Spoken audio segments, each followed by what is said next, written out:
PogChamps 3 is brought to you by Grip 6.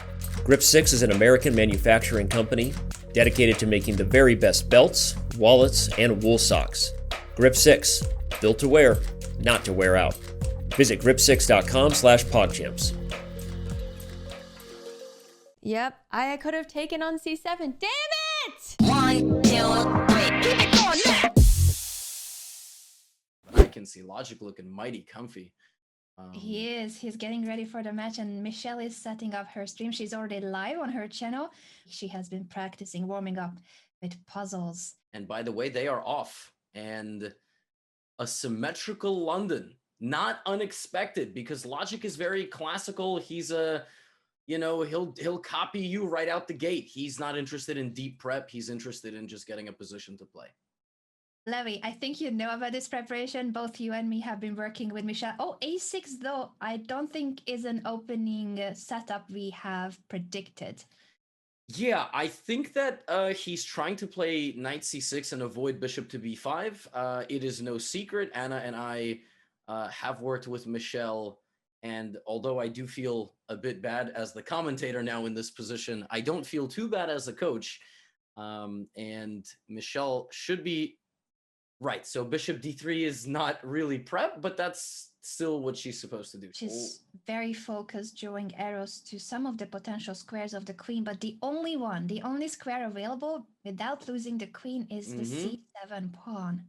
Yes. And if she, right now is where you have to just Oh no, breathe. am I stuck no matter what? Right, see, Oh, she has got to realize she's man. not.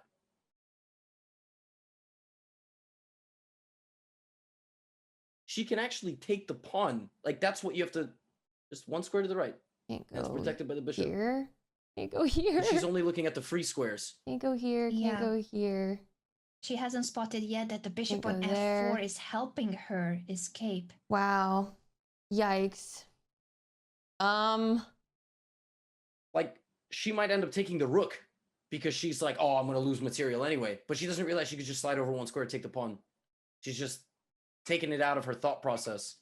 Right? So there you go. Exactly. She is now looking for a way out to at least get some material for the Dang. queen.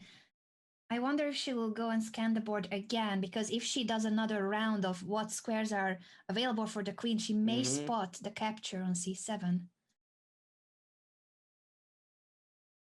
Or bishop takes c7. I think that's also a move that could cross her mind if she realizes that the guess I'll bishop just could help, but it's... Take the rook.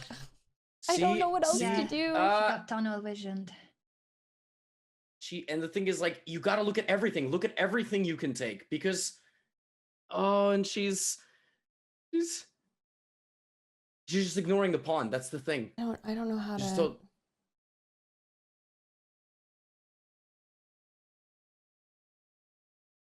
Man. Okay. Oh, and she took the rook. She took the rook, Anna. Yeah, this is unfortunate when you feel like there's no way out. It's first the psychological part that I she don't believed know what that else to there's no do. way out. Yeah, it's unfortunate. Yeah, I'm very happy to see that she kept her cool even though the queen is gone. Queen f3, though, is a very unpleasant move. But I was just going to say that her confidence shows, even though it's a bad position, we have been practicing that you should put up as much resistance in any position. Doesn't matter how bad the position is, if you put up the maximum resistance, if you keep fighting, keep trying to make it as difficult for the opponent as possible, that's when you will also be given chances. That's the only way to make the opponent make mistakes too. And Logic is a sharp. He's Logic sharp. is not making mistakes though. H5. This was really clean by Logic. I mean, Queen f3, h5, and not even castling. Just he's going to activate his rook through the side. Really nice from him. Great technique. That is excellent. He ends up pushing h4, which could be checkmate in a few moves. He's sacrificing the knight, or maybe his idea is to take the bishop on g3. Both are actually really good ideas, but yes, after b takes a5, the shortest way to victory would be to push the pawn to h3, not even care about the bishop, and then it's checkmate on g2 next move. Yeah, bishop f4. And now, well, the worst thing that happens now is it's so easy for him That's the thing. Once you move the bishop out of the way, it becomes easier because you're like, oh, I can't take. All right, well then I'll push, and he did it. And queen g2 is mate. And queen g2 is going to be mate.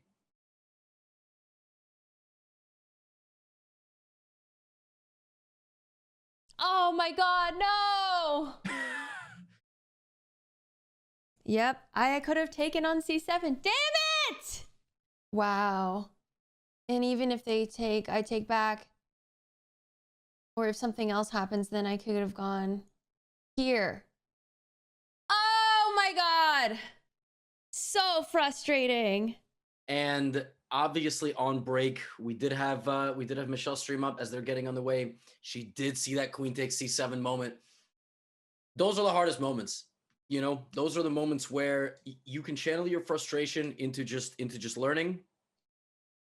But at the same time, I am no stranger to that feeling. And how do you deal with that? Because I can get dejected. I can just be like, all right, garbage.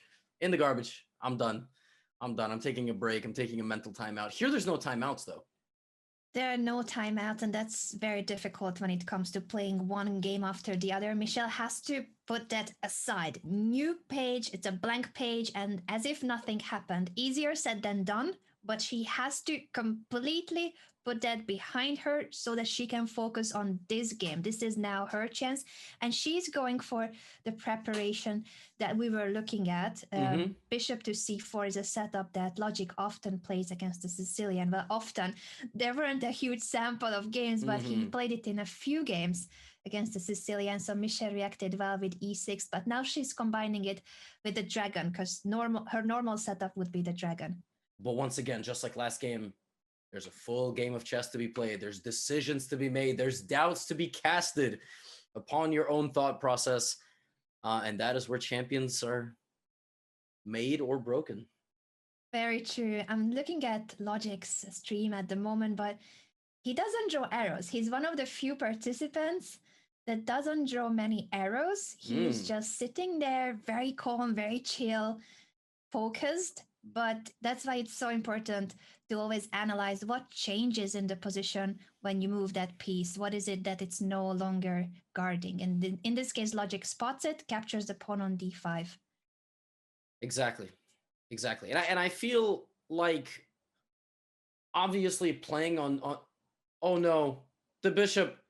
The bishop. No, the bishop. This gambit. This was a different type of Bote's gambit. She is drawing an arrow toward that rook, and it helps to visualize that yes, you can take it, and then the king goes to h2. Michelle, just take the rook. Michelle, you don't have to calculate it. It's rook takes rook. Oh, that's the thing, right here. Great moment. Just take it. Don't even. It's free rook. Boom. Yes, it doesn't matter what happens afterwards. You won the rook no matter what happens afterwards with the king move. All right. Well, logic is human after all. Logic is human after all. Now, logic could still blunder with queen e7. Like, it is still possible because you want to go queen f7, just mate. Ooh, that is a back-to-back clutch move by Michelle. It is chasing the knight away. We were discussing this also at one of our sessions, that you want to chase away the opponent's most active pieces. You want to chase them away or trade them so that they cannot be annoying your king and your pieces. So it's a great move by Michelle to make the knight retreat. Yeah, fantastic. Otherwise, she was just going to get completely run over there. So great stuff from her. Now, Logic's got to bring the knight back, and they are both so low on time, by the way. 2 versus 1. About the time control reminder, in case you are just tuning in, it's 10 minutes plus 5 seconds. So there's a 5-second increment per move, meaning that you should be able to gain time at the very end of the game too.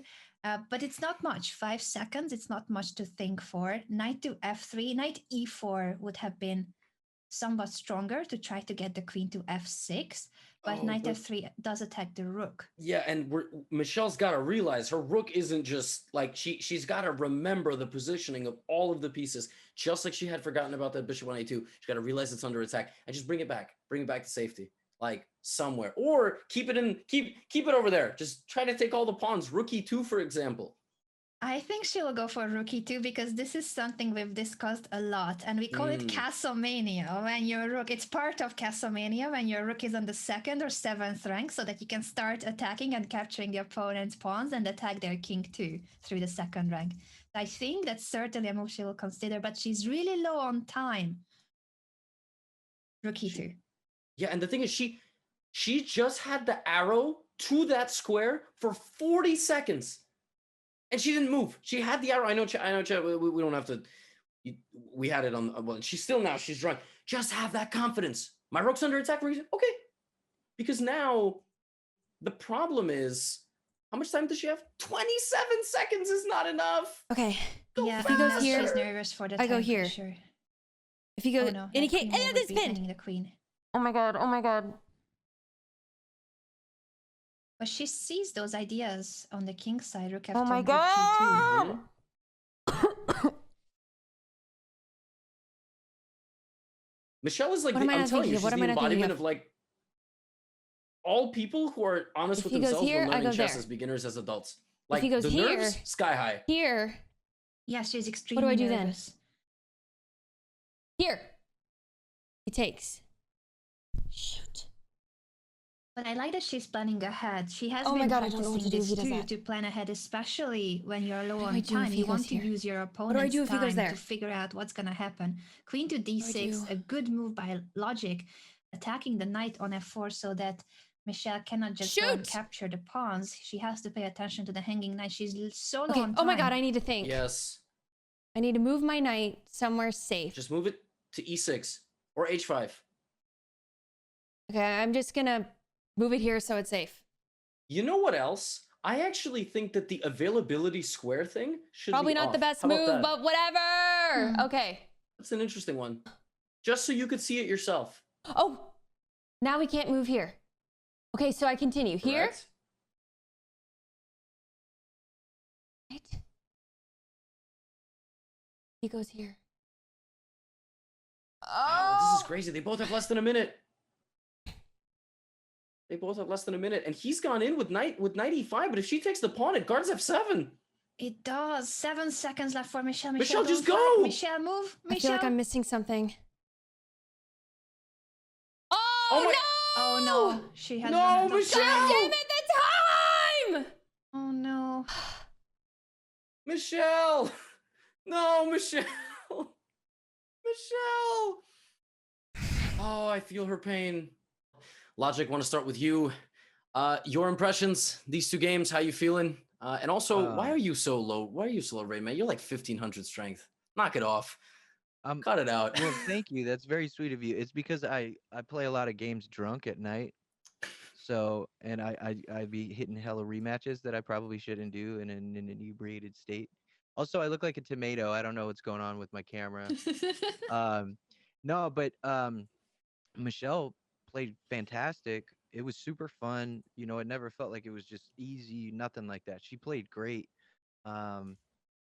Yeah, I mean, I had a blast, and I want you to know you're a great player. Thank you so much. Thank you. I learned so much playing both of those games. I felt so many face palms during both of them.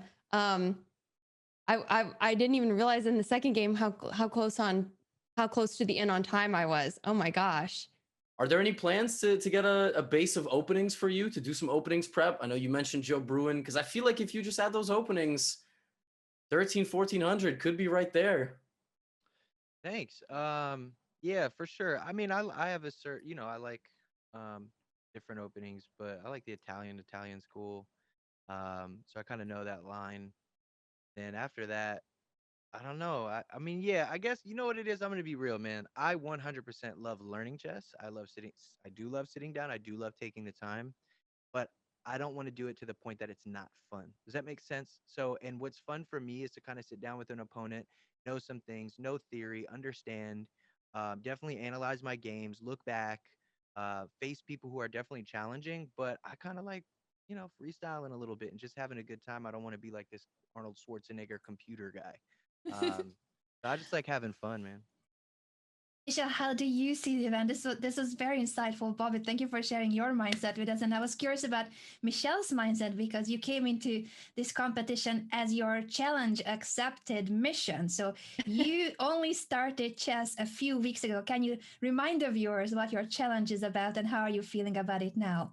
Yeah, basically, I started learning chess a few weeks ago, and just trying to see how much I could learn, grinding every day. I have a lot more to learn, but I learned so much today playing against Bobby. Such a pleasure. Also, Thanks. big fan of your work. Appreciate it. So yeah, I mean, I definitely agree that like mindset is everything, and I've learned a lot listening to you as well today, and your mindset on everything, and just having more fun. Before we sign off, just want to say thank you. This was great. The games were great. Going to learn from them, and I feel like the interview was even more wholesome. So thank you to both of you, and good luck in your third matchup. Thank Huge thanks you. to both of you. Good luck.